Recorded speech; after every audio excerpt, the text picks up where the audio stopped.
নরসিংদীতে মেঘনা নদীর তীরে গড়ে ওঠা একটি সূর্যমুখী ক্ষেত এখন দর্শনার্থীদের জন্য বিশেষ আকর্ষণে পরিণত হয়েছে।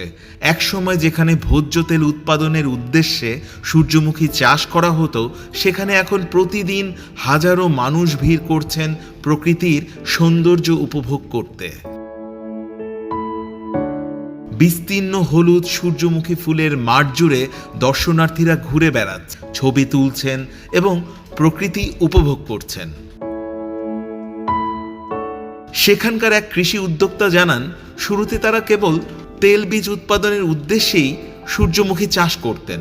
গত 4 বছরে এটি একটি জনপ্রিয় দর্শনীয় স্থানে পরিণত হয়েছে বলে তিনি জানান। আমরা প্রথম অবস্থায় সূর্যমুখী করছিল ফসল আকৃতি, তৈল বীজ হিসাবে আমরা শুরু করছি। তৈল বীজ থেকে আজ থেকে প্রায় 8 বছর আগের থেকে শুরু করছি। তখন দেখি বিভিন্ন লোকেরা ফুলের জন্য সবাই আগ্রহ করে আসে। তারপর থেকে চিন্তা ভাবনা হলো আমরা একটা পর্যটন হিসেবে শুরু করি।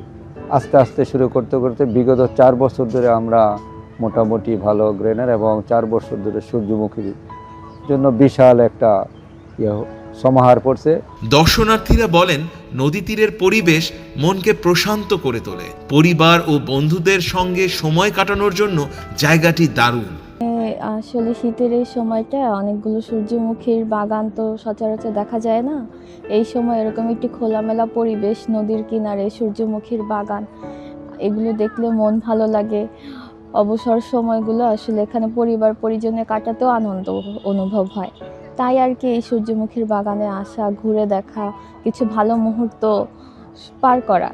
আসলে আমরা প্রতিনিয়তই নানা কাজে ব্যস্ততা থাকা হয়, তো এর মধ্যেও আমাদের অবকাশের কিছু সময় কাটানোর জন্য এই নরসিংদীর এই জায়গাটি আসলে অতি পরিচিত মানুষের মাঝে যেমন সাড়া ফেলেছে, তেমনি ঢাকা এবং ঢাকার আশেপাশের যে এলাকার মানুষজন আছে তারা এখানে ছুটে আসে।